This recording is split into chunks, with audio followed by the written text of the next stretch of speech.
Hi, everyone. Thank you so much for joining us today for the Alexander's Aesthetics webinar. We're being represented by Alexander's in California, Alexander's in Colorado, and of course, Kris Campbell in Arizona from Hale Hush. Before we get started, I want to just go through a few housekeeping items. If you get a minute, go over to your chat. Over on the right-hand side, you should see a little control panel. I'd love to see where everyone's calling in from. So just do a quick type message in to let us know what state you're in from, and we can just make sure everybody's hearing us. So while we're getting our housekeeping done, if you have a minute to do that, that'd be great. Also wanted to point out, we do have some handouts that are available for our attendees to download. We have 4 handouts that Kris has provided for us, so you can go ahead and get those downloaded while you're on the webinar today. And the last thing is we have a lot of people that are on the call today, and we appreciate that. We are going to be answering questions at the end. There's a question box, again, in the control panel that you can go ahead and type in your question, and we'll get those answered at the end. All right, so with that, I'd like to introduce Kris Campbell, the founder of Hale Hush and expert in sensitive skin. Thank you, Kris, so much for joining us today and sharing your knowledge on sensitive skin. Well, thanks for inviting me. Alexander's in California and Wendy at Alexander's in Colorado. We're all struggling through a lot of things right now, trying to figure out what's going on with our businesses, what's going on with family life, everything that's going on. And I know that, we've got the PowerPoint on here, and I wanted to mention one slide that I have at the end of the PowerPoint in case anybody has to leave early, because it's a very important slide. I am a board member of the Aesthetics Council. We work a lot with trying to control and help people with different laws and legalities, licensing in different states. We have set up a GoFundMe page, and it is at the end of my PowerPoint. It's also on the Hale Hush skincare page, that you can share that out to all of your customers, family, whoever, because a lot of the estheticians are not going to be getting, at this point, much funding from what's going on with the government giving out if you're a solo esthetician unless you have employees. So we have set up a fund for that. There are some requirements to do applications, but we're trying to get that going. So definitely check that out. But I wanted to mention that in case anybody had to leave early, because that's very important that we're trying to support our estheticians out there. So share that with everybody you know, so we can start collecting some money to be passing out to estheticians. And there will be an application form on there if people are eligible for that. We will go through that and try to get their applications as soon as we can get those going. That being said, I'm going to go ahead and start with my PowerPoint. And what I'm going to be talking about today is kind of do no harm. I think that's very important, especially with health challenged and sensitive clients. So what we're going to walk through is a lot of the questions and things that you would ask on an intake form to help determine why your client's sensitive. So the intake form, which is the general consent form that you have as a download sheet, is there in the treatment consent. So we're going to walk through each set of questions on there to kind of explain why you would ask those questions. Let's see here. So intake form ideas and contact information. Obviously, we're going to ask our clients whether, all their basic information, their emergency contacts, things like that, how were they referred to us, where did they come from? And those are the basic questions that, everybody asks on their forms. I can't switch this. Hold on, guys. I'm going to pull it off of the video so I can just switch. Next is skin type. Obviously, we're going to ask what type of skin type they have, how they're they're tanning, they're burning, those type of things. Those are basic questions that every esthetician would probably have on their intake form. Next, we have medical history. We always ask, are they under the care of a physician? But are we also asking if they're under the care of a dermatologist? Because they may be on some medications from that person as well. Are they under the care of a psychologist? You could add that question to your medical history, because some of the different drugs that people are on have different contraindications. Even something as simple as an anti-anxiety pill or ADD, things like that, they have contraindications with different skin conditions as well. Also, someone that goes to a wellness doctor, or some type of naturopath. They may be on some supplements and things. So all of these things are really important in the medical history. And somebody may say, oh, well, I'm not going to a doctor, but then forget that they're on some other medication somewhere else. So you could ask them all the different types of doctors to get that information. Different medical conditions. I know we can't ask too many questions, but kind of knowing this, some of them will tell you these type of things. Why would it be important that we know that somebody's had cancer? Well, a lot of theirs, if you haven't taken any of the oncology training courses or anything, I strongly push that out there. One of them that I do work with, Oncology Training International, they actually give 30% off of their training program if you mention Hale and Hush. So that's a great one out there. But if they've had lymph nodes removed, different things or different medications, their skin has probably changed even if they're in their survivor state. So that's a good thing to understand.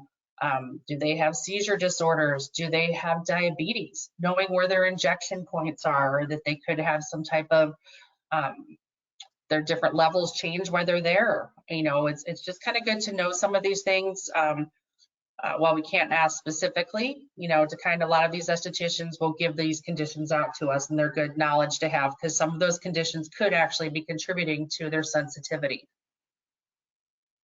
Other things for medical lymph nodes, you know, why would you want to know if they've had lymph nodes removed? Because if they've had lymph nodes removed, you have to totally change the movement and the pressure that you apply during a facial or massage. So that's really important to know if they've had lymph nodes. And that's not just for somebody who's had cancer. That could also be for somebody that's had, in fact, I had lymph nodes removed myself. I had a rib removed due to a car accident, and they had to go and they had to remove lymph nodes when they were getting to there. So that's a good thing to do. Are there any other medical conditions or health problems? And, you know, we ask these questions in different ways. Sometimes people might not have answered that when you ask them about their doctors, but they're gonna, now they remembered, oh yeah, I have this, or I've had that in the past. And those are things, while we're repeating a question, sometimes you get the answer in a different type of way of wording it, I guess. Other things for medical history, especially for your female clients, you know, are they pregnant? Are they breastfeeding? Are they using oral contraception?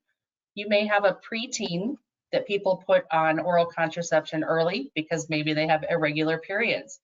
They might not have thought to tell you when the parent filled out that team to come in for their facial earlier in this application to tell you their child was on oral contraception, but that is important because there are contraindications there. Health challenged clients. Health challenged skin is actually a trademark I use with Murag Curran of Oncology Training International. And what a health challenged skin is somebody who's on some type of medication or has some type of medical condition that could cause them to be sensitive. So if you are working with someone with cancer or with certain medical conditions, it's always best to work alongside with the doctor and get a medical release. And as I said before, I do recommend that they do go to do some more training, like oncology training.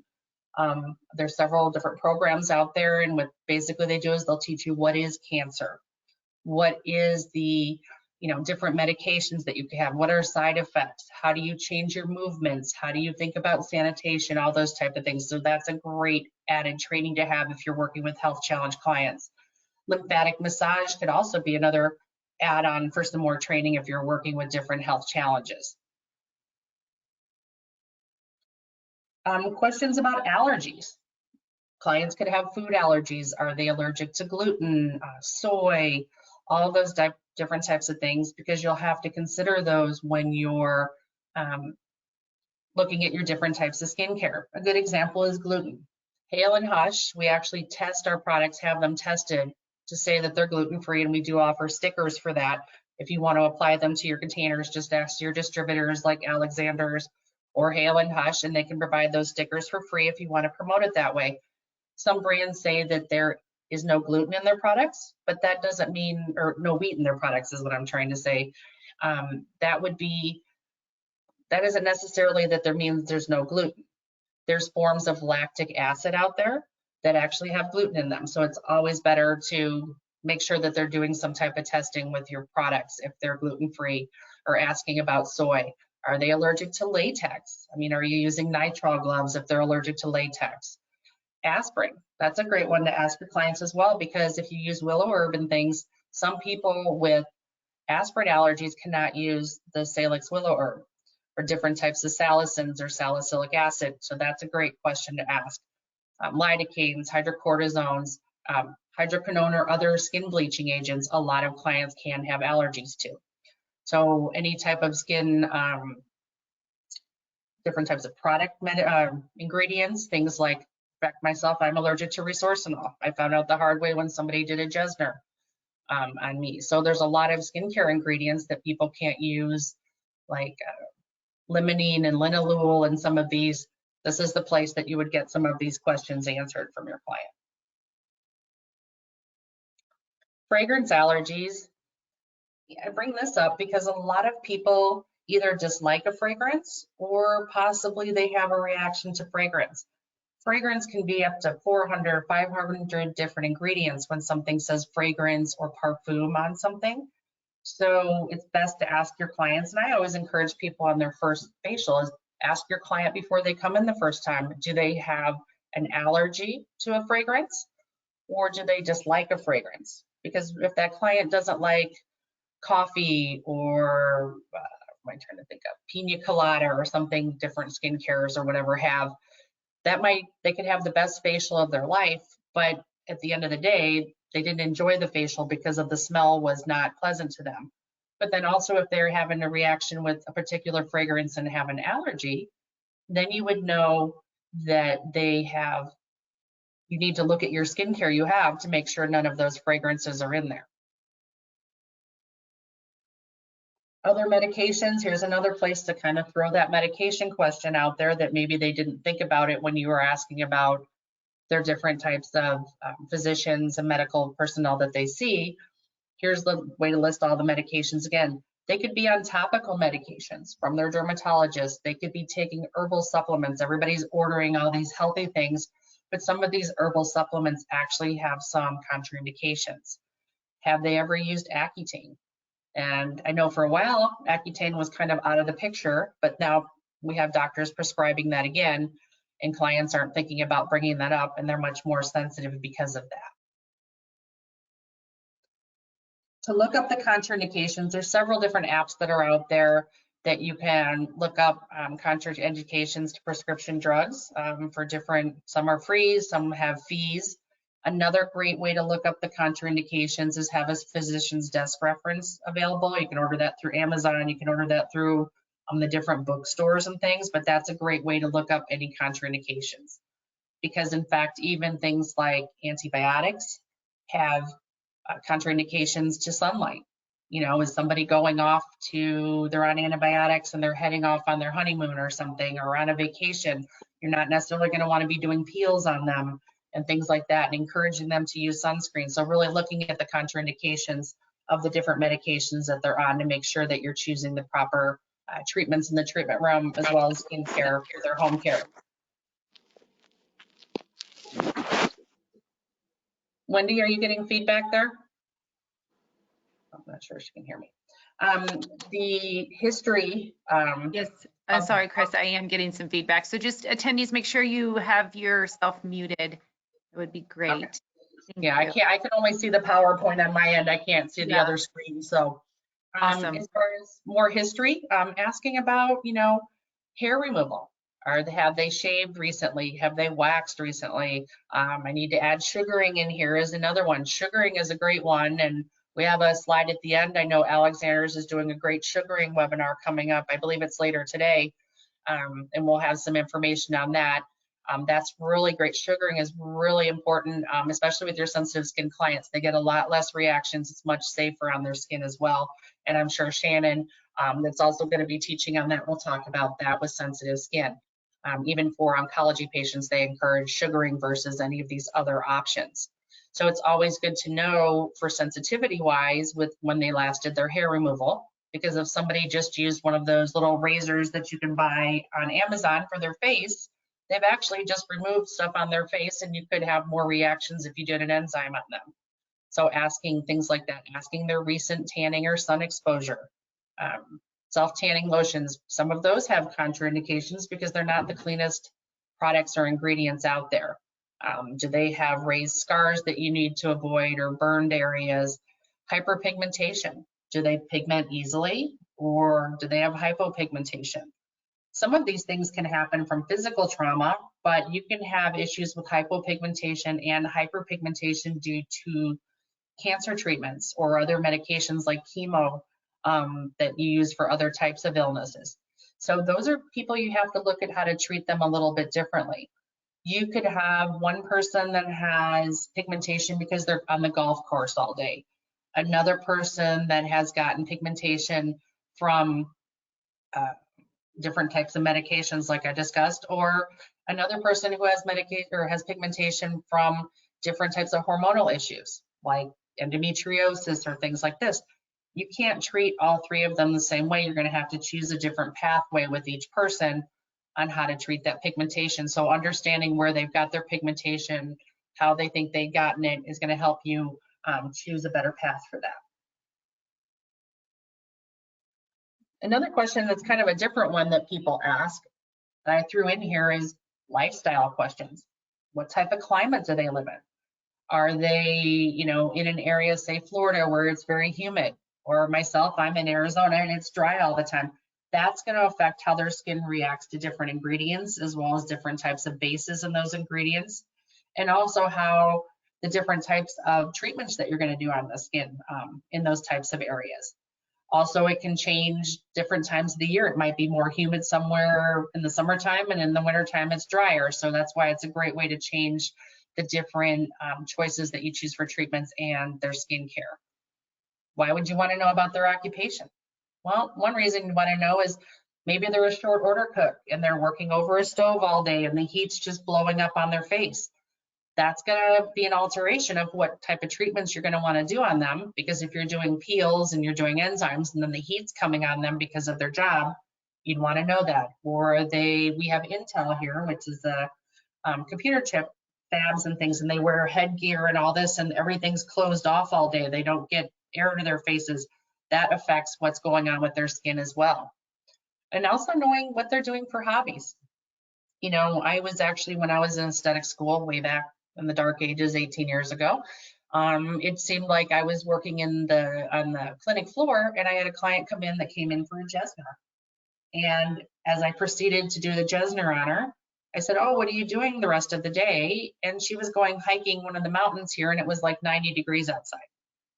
I specifically had her talk to my teacher and canceled that treatment, because knowing what their hobbies or their activities or what's going on with your client, that they're leaving for Mexico or they're doing this, may alter the types of treatments that you should do on them, as well as skincare to help, that's not so aggressive, that may take a little bit longer to achieve their goals just because of the activities, hobbies, occupations, and climate where they live. Obviously, I say to get a signature, and these are all copies off of that general consent form. So this is where you'd get their signature and date.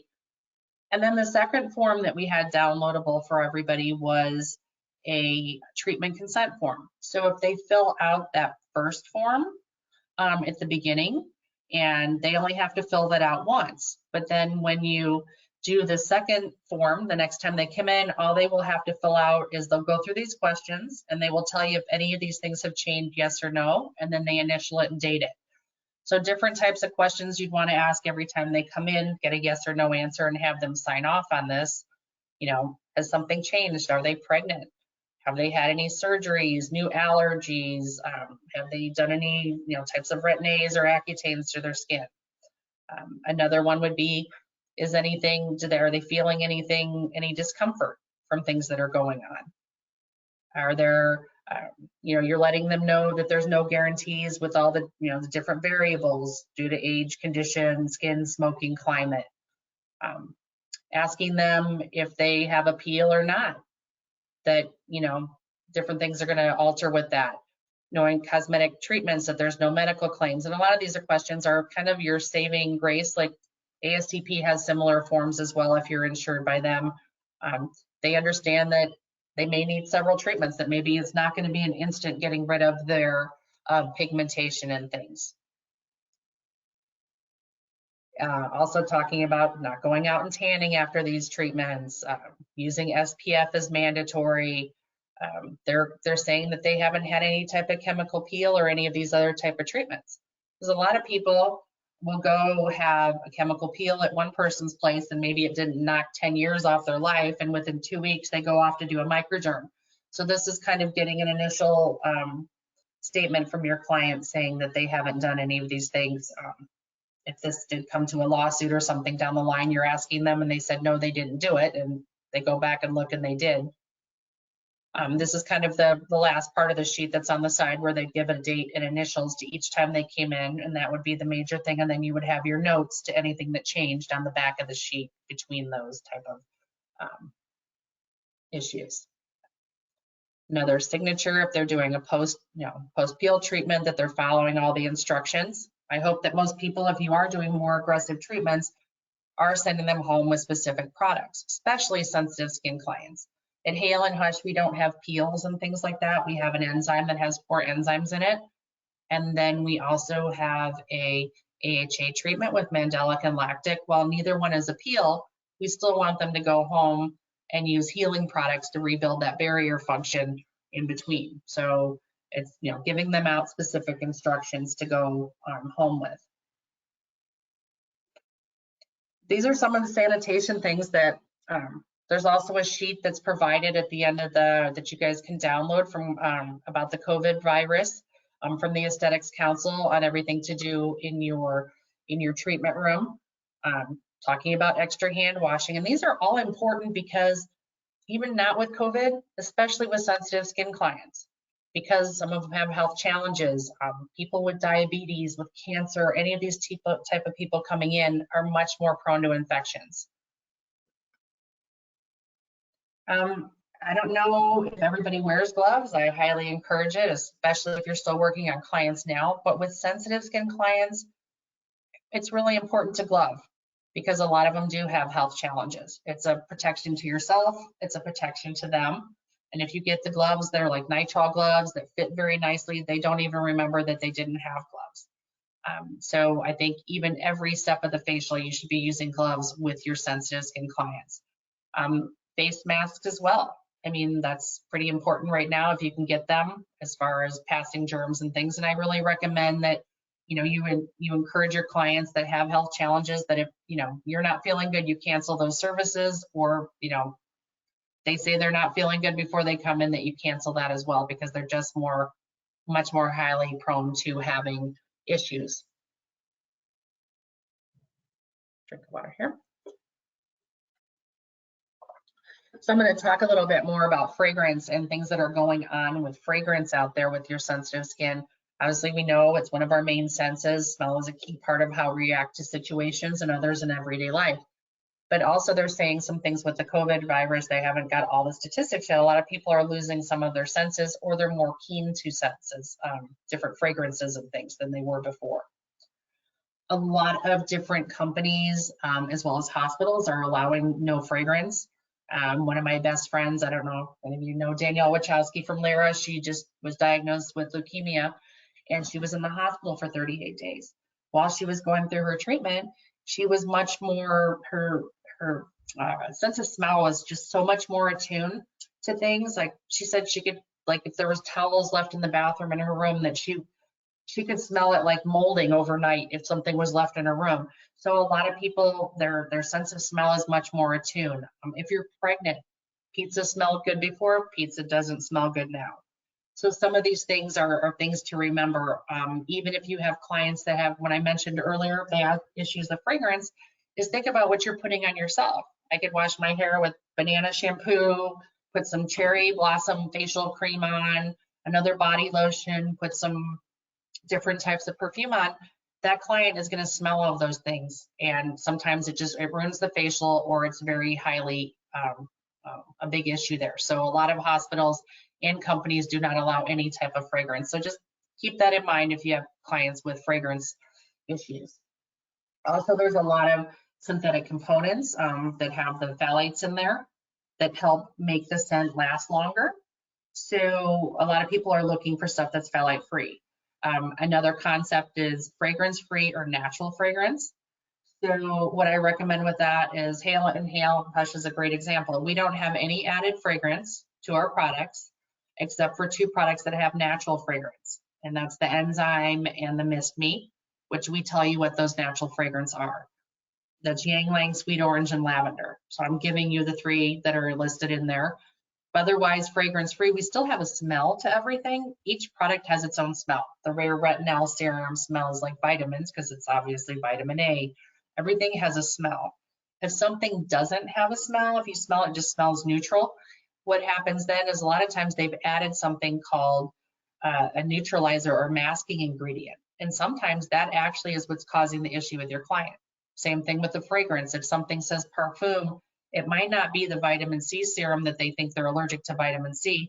It's the fragrant component that's in there. A lot of stuff that you see over the counter at Target, Walmart, those type of brands that are there, they actually add so much fragrance. You might see the first ingredient listing is water, you see a bunch of dimethicone, then you see fragrance, and that's even before the active. So that shows you there's a really high rate of fragrance in those products.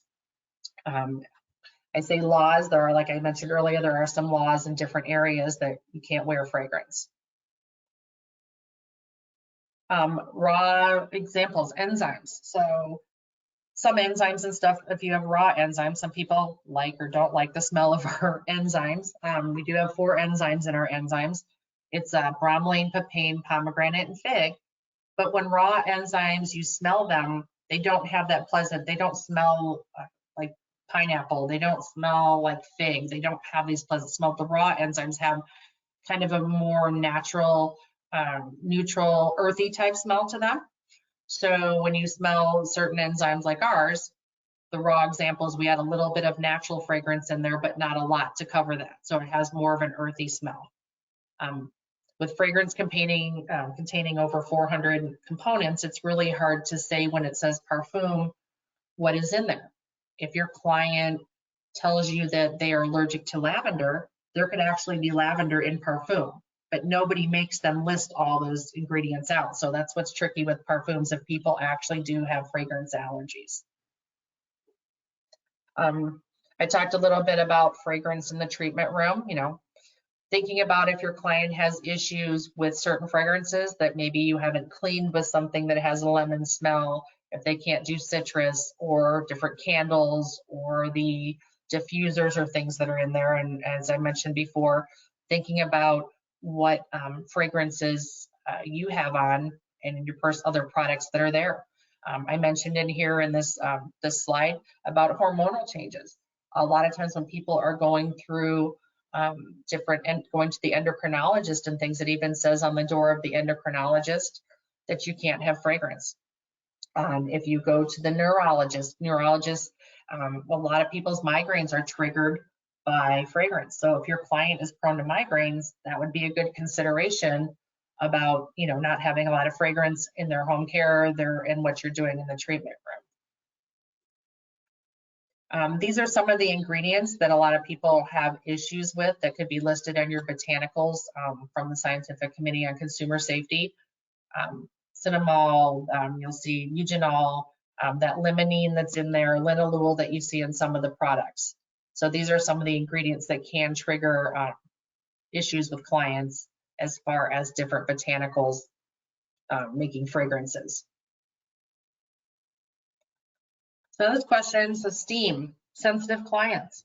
Are we going to use steam? No, we're not going to use steam. We're going to shoot the steam up in the air if they want it in the treatment room and not put it directly on the skin, because we're trying to reduce inflammation on those clients and get the redness out of their skin. Steam is just going to keep it red. And the people that want steam all the time, those are probably the same people that sit in the treatment room and have, the water beating on their face the entire time. So we say no steam. We also say, no hot towels. So if you're using a towel cabbie, make sure you shake that towel out enough to where it's more of just a lukewarm type feel for that client. But steam is a big one. Even with our enzymes, a lot of enzymes you have to actually activate with steam. Our enzymes, you don't need steam to activate. You can use steam if it's somebody who has a normal skin client, but you don't have to have it for your sensitive skin clients. I recommend no steam on the sensitive skin. And these are all tips as we're going through questions or I'm mentioning fragrance and these things. These are all things just to really keep and consider for all your clients, but especially your sensitive skin clients. Think about the linens that you are using. What's the thread count on those? I mean, I've gone for a facial and I don't know if anybody else has, but when they go to use the towel on my face, I can feel the roughness of the threads. You know, they're older towels. Are you using newer towels? Are they soft? Maybe using something that's microfiber. There's a lot of different microfiber, I think Hollywood towels or Hollywood Face has microfiber towels. A lot of these have those, and that's much more, it's gonna feel a lot nicer for your sensitive skin clients and the softness. Temperatures, I said, keeping them, you know, they could be cool or lukewarm when you're using the towels if they're wet. The other thing is a lot of cancer patients, diabetics, all of them, a lot of them have neuropathy. So they can't tell you sometimes in their extremities if it's too hot or it's too cold. So thinking about issues with some of your health challenge clients as far as, you know, having it too hot or too cold.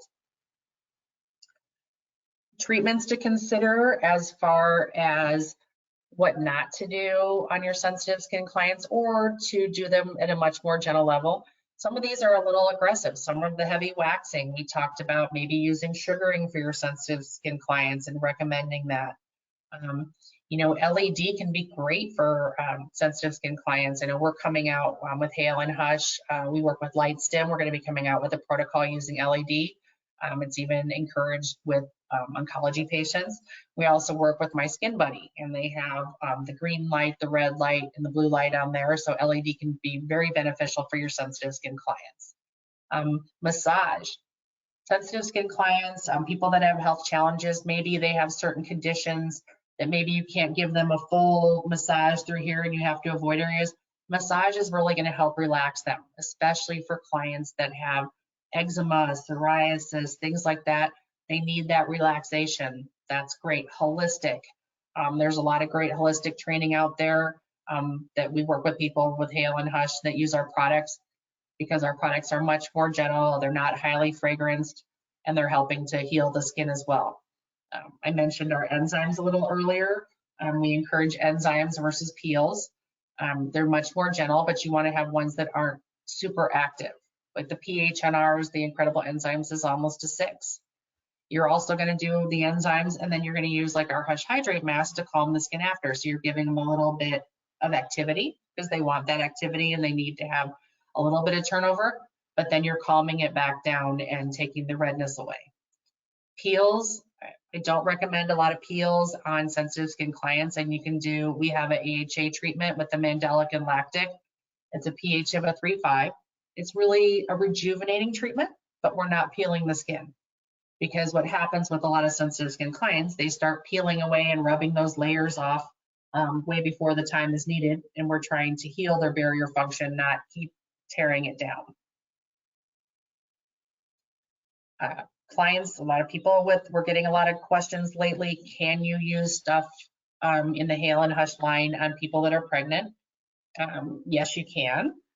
The ones that we do not recommend in our line is we don't recommend using the Clear Future Toner because it has salicylic, you know, unless they have a doctor's approval with that.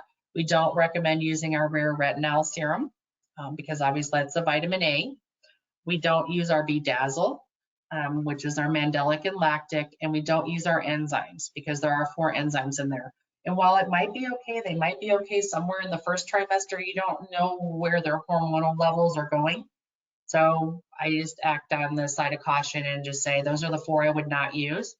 You can always have them check with their physician, their obstetrician, and showing them what's in our products.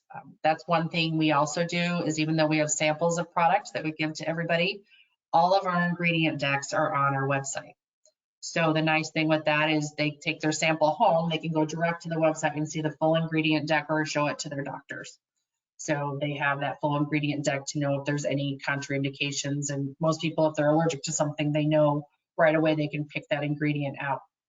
A couple other things with safety during pregnancy, you know, no saunas. You know, you don't want to be raising the temperature higher.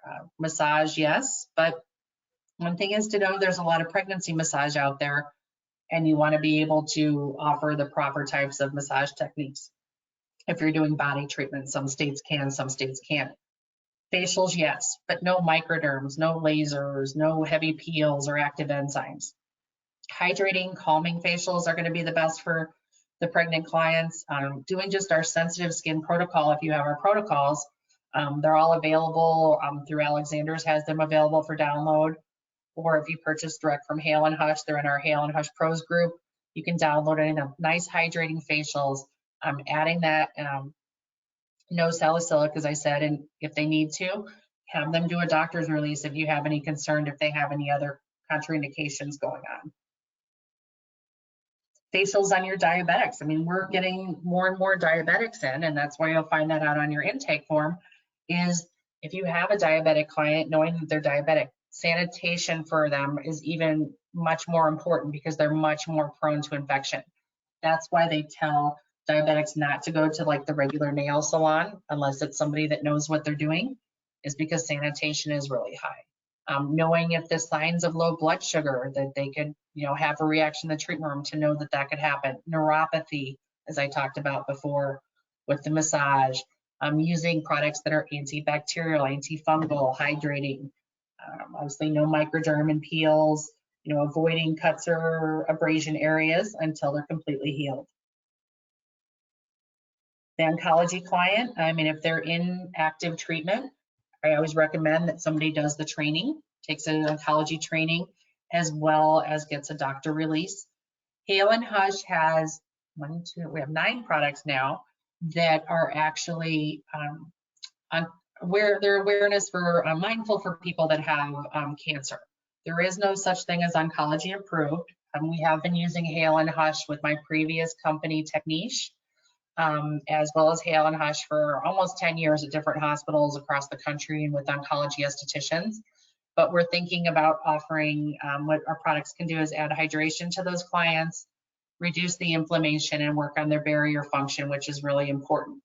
And I don't have them listed here, but I can get everybody a list, but I'll tell you quickly the 9 that are, is our Quiet Wash, our Mist Me, our Hush Hydrate Mask, our SPF, the Vital Lipid Lotion, the Bio Relief Powder, the Saffron Cream, the Eye Mousse, and the Soothe Essence.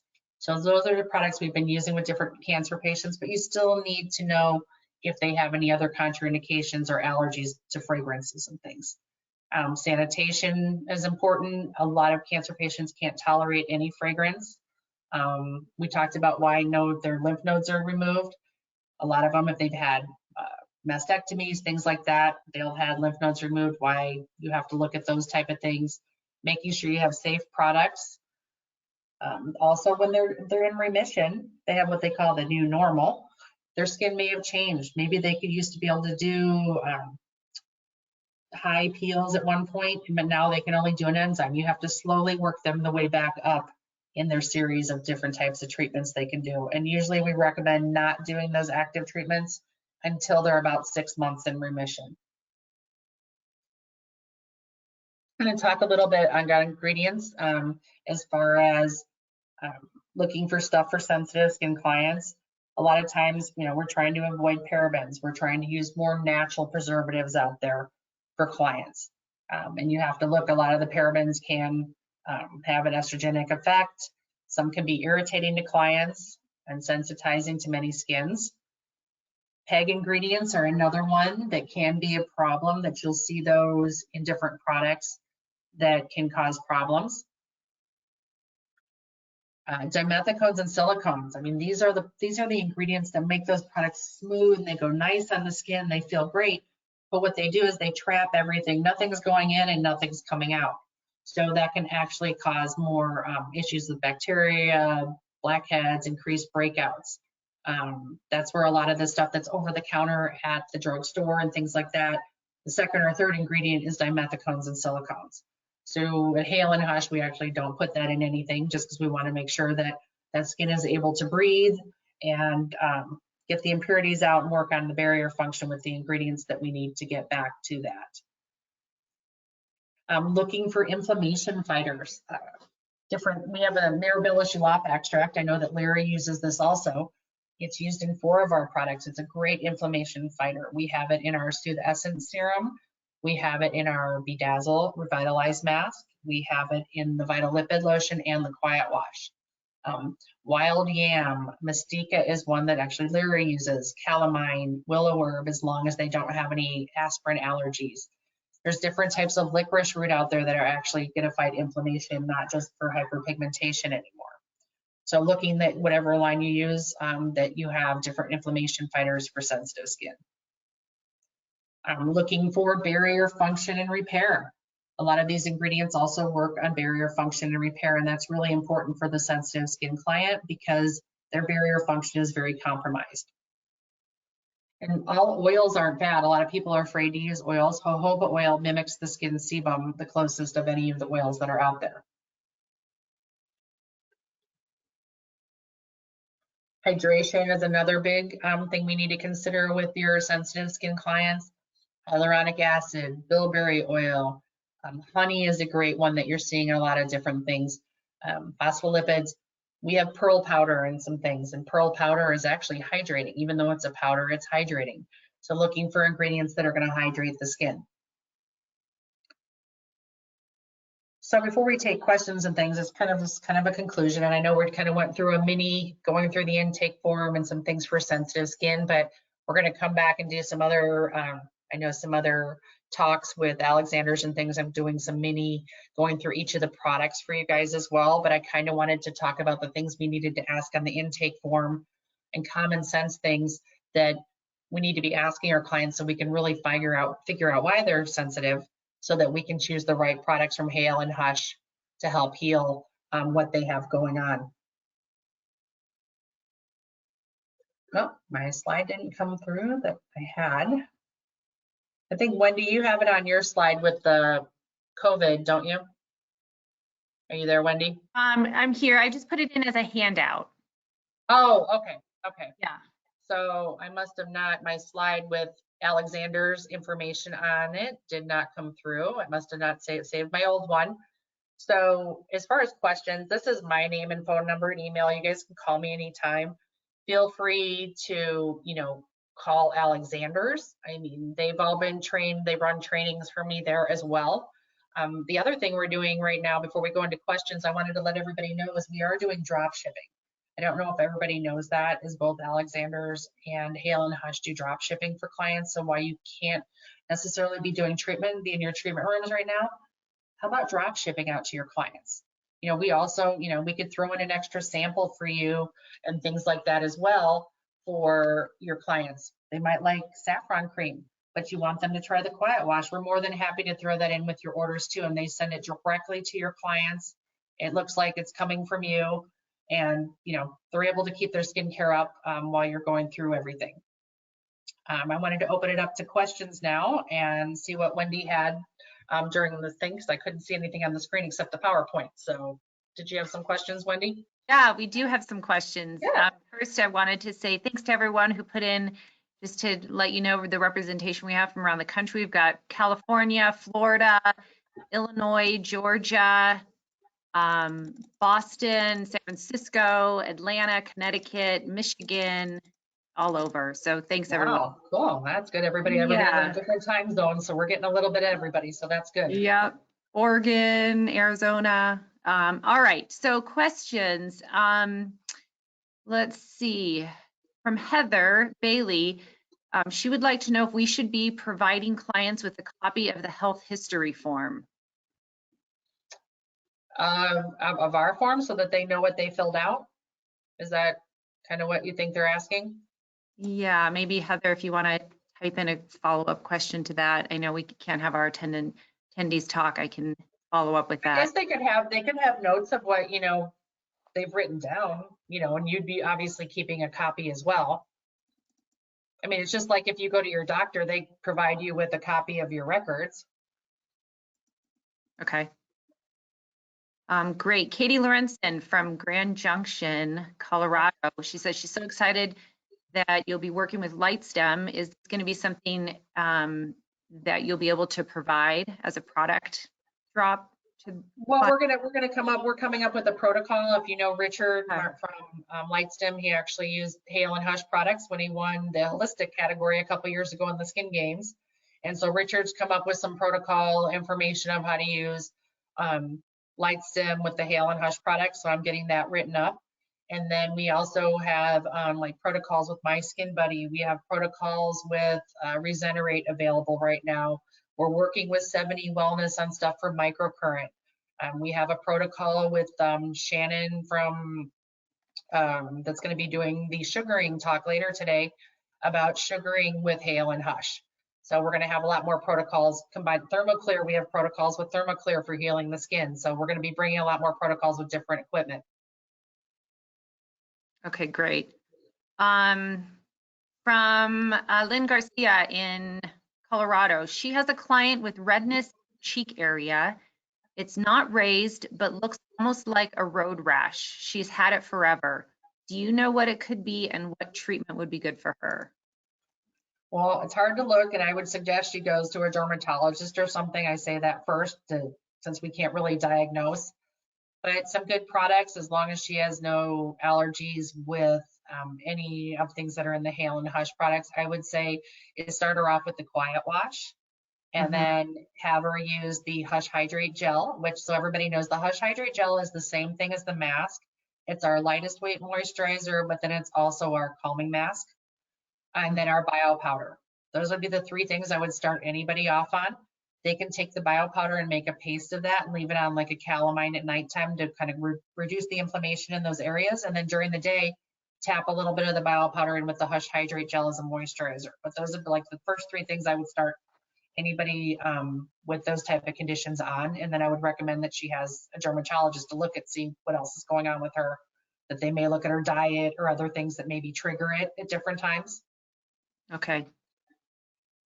All right, great. Any plans to make the Hush Hydrate Gel an even larger size than the 8-ounce? At some point, I guess we could do that. We're a small company. We've got 15 SKUs. Good example is a year ago, I brought out like the bigger size of the Quiet Wash, and I was bringing that out for back bar and thought that's great. Well, now I have people retailing both sizes. And I was really hoping that the smaller size would go away and then I would be able to the bigger size would become the new retail, and then I could do a bigger back bar. Well, they sell neck and neck. It's very odd. With it about 10 pieces every month. I do want to bring in a bigger Quiet Wash and possibly the Hush Hydrate. I guess maybe in a 16-ounce would probably be the next size up from that 6.5-ounce. So that could be something as we're going down the line to do that. And I will definitely keep that in mind. Awesome. From Corinne Dominguez, what are the products we shouldn't be using on pregnant clients? I would not use the Rare Retinol because it's a vitamin A. I would not use the Clear Future Toner because of the salicylic, even though it's less than 2%. I would not use the enzyme or the Bedazzle. Those are the four that I for sure say no to. It's always best if your client is concerned is that all of our product data sheets there's nothing proprietary on them. So we send you the product data sheets, the full ingredient decks on there. They're more than they can print those off and give those to your clients. They can show their doctors that. They can go to the website and see the full ingredient deck. So if they're really concerned or you're concerned, is have their doctors look at the full ingredient decks on the products you'd be using. Okay, great. Do you know of any phone apps or maybe websites too that have contraindications listed?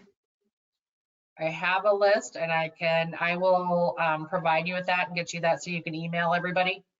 Okay. I'll pull it. I don't have one off the top of my head because I usually use the PDR, physician's desk reference, but I do have some notes in my computer down in my office and I can get those and you can email those out to everybody. Okay.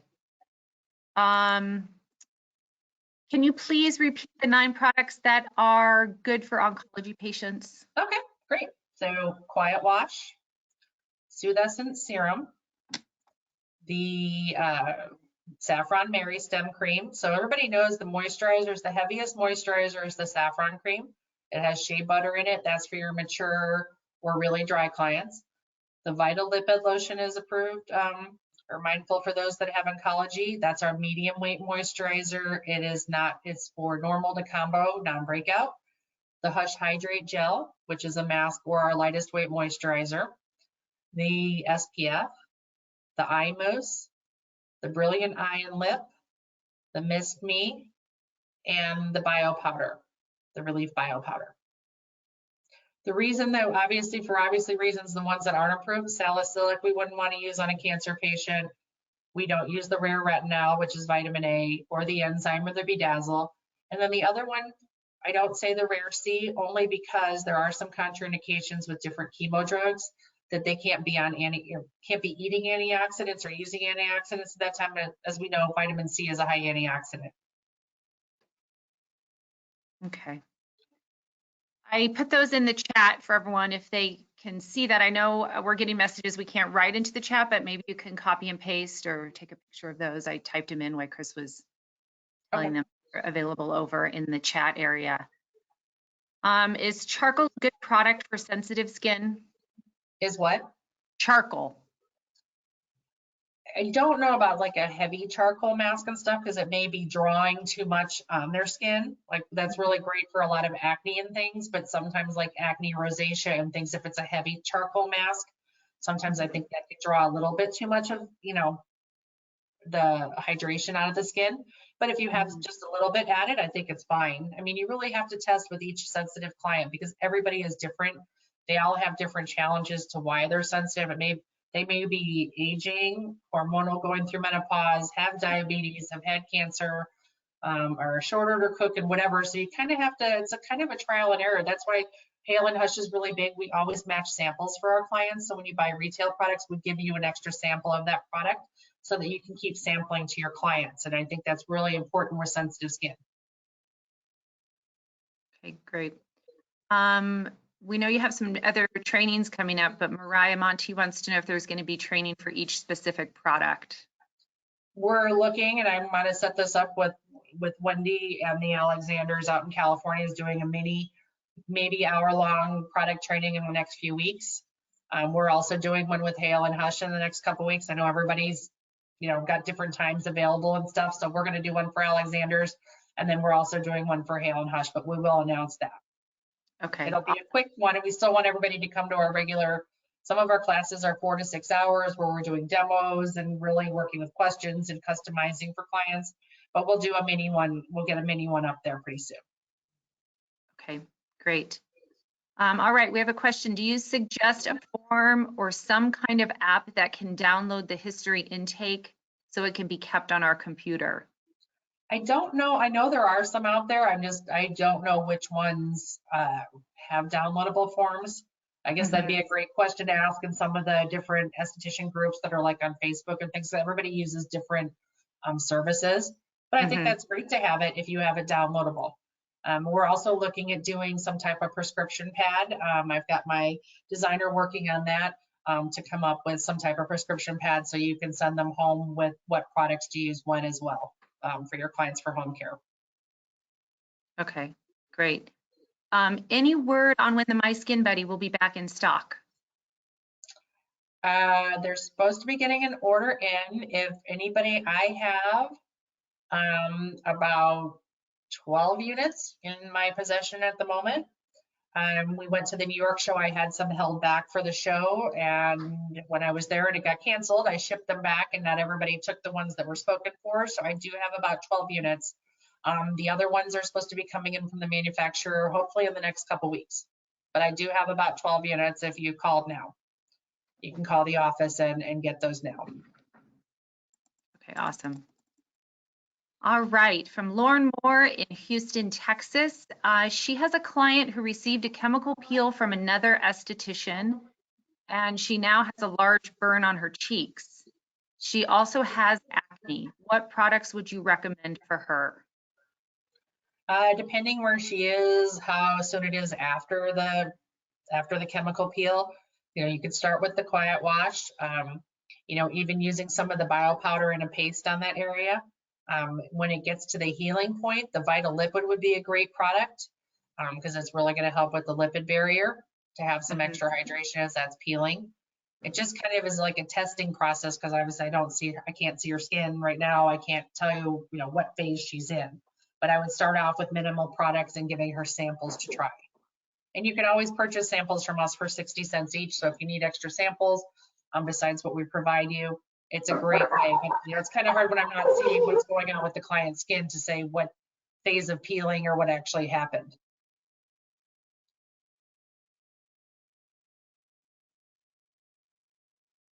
Are you there, Wendy? I'm here. Wesley is Okay, sorry. bartering for my clients who know Wesley. He's keeping us All right. awake. All right. I have a client who has melasma on her cheeks, and she's on the darker side of the fit scale. She's gone to the derm with no results. Her skin barrier is compromised. What do you recommend for someone dealing with this? Obviously, quiet wash for everybody. I would probably, a Rare C, is a natural brightener. Also, they could probably be using the Rare retinol serum, which is retinaldehyde. You don't get the peeling and downtime you do with retinol or retin-A. They could be using that at nighttime. You could be doing the enzyme treatments in the treatment room on them. And if they're needing to help rebuild that barrier, they could be using the Vitalipid if they're not oily. If they're oily, I would recommend using the Hush Hydrate Gel. But it's going to be a slower process than trying to aggressively do it with some of these bleaching ingredients if they're that compromised. They're just going to have to understand they're going to have to start using more natural brighteners, and it may be a longer process. Okay, thanks. We have Sheila Pedro's asking, she's brand new to Hale Hush. She'd like to know which product you would use for massage. I recommend, I have a lot of clients that actually massage with the Hush Hydrate Gel because it kind of just sucks into your skin. It's a nice gel. Otherwise, I would recommend something that's more of an organic jojoba oil. As I mentioned earlier in my talk, organic jojoba oil is the closest thing that mimics your skin sebum. So if you have something like that, Blue Beautifly is a brand that's out there, and they have a lot of really great oils, and a lot of their oils are even safe enough for oncology patients. So they have a lot of really nice organic oils to use for massage as well. We just don't carry a massage medium in our line just because most people order from their larger lines, the massage medium. So we don't have a massage medium in our kind of complementary line to the other ones. Okay, thank you. All right, I'm probably pronouncing his name wrong, but I'll try it. Aaron Beasley. When a client comes in and says they are sensitive, but when you do their skin analysis, you don't see any issues. How do you clarify between true sensitivity? Well, it could be sensitivity and reactivity. I guess it's really asking them, why do they think they're sensitive? Is it certain times? Do they have eczema or psoriasis? Is it triggering or something at different times? They have flare-ups. Are they noticing if it's during their hormonal cycle? Is it when they're using particular products that maybe they reacted to? I guess it's really going through that intake form and then asking them why they feel they're sensitive. What, do they feel burning at certain things? Some people think they're sensitive because when they're doing their facial, they turn red right away. That doesn't mean that they're more reactive than truly sensitive. So it's really just asking their questions and getting them to answer questions of why they think they're sensitive. Is it a reactivity to certain things that maybe they can alter, or are they actually having problems with certain ingredients? And then I would actually have them ask that they've done allergy testing, because it may not be the vitamin C, as I said, that's in the product. It might be the fragrance that's in there. It might be any other ingredients, but they see the key ingredient and assume that's the sensitivity. And you wouldn't know that unless you actually went and did allergy testing.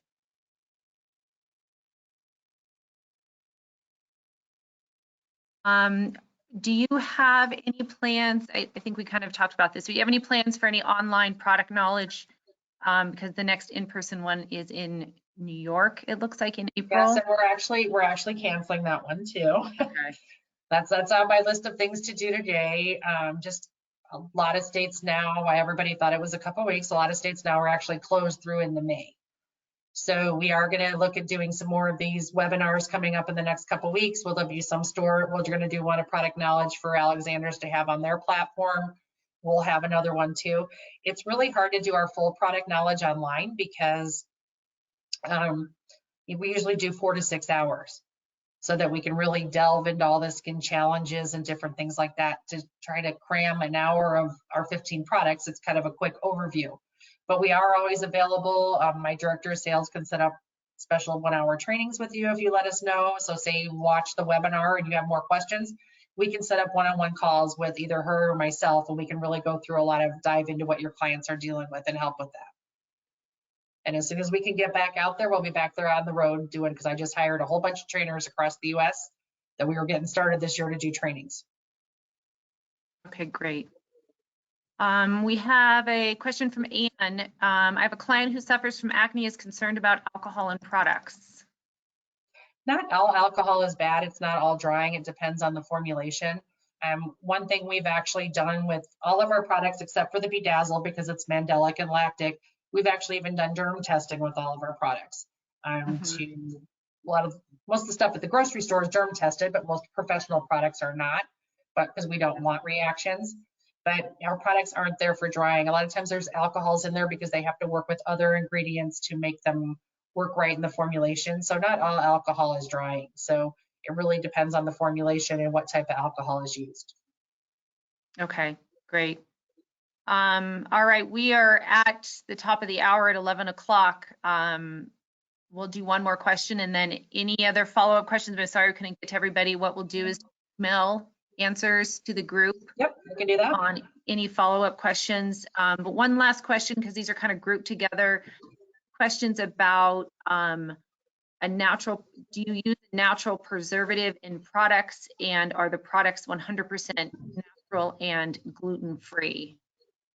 They are tested gluten-free. So we do have the testing. As I mentioned earlier, we do have the gluten-free stickers to offer. We are not completely natural. I consider us a pretty clean line. There are some synthetics in there, but they're safe for the type of clients and sensitive skin that we have. So we aren't a completely natural line, and we're not a completely organic line. We do have some organic ingredients as well. As far as preservatives, we do use the natural preservatives. We use different ones in different products depending on the formulation. And we use all ones that are approved by the EU. They're much stricter than we are in the US. So we do use the ones that are safe. All right, awesome. Kris, thank you so much for the time today. If anyone no problem. We'll be back for a product knowledge here in the next week or so for you guys too. Sounds awesome. In the chat window, I pasted in a link to our classes page for upcoming webinars.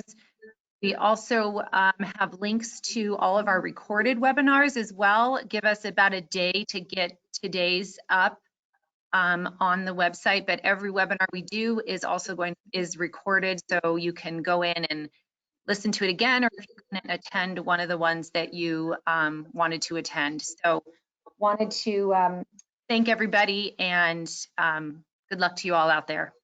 Thank you guys.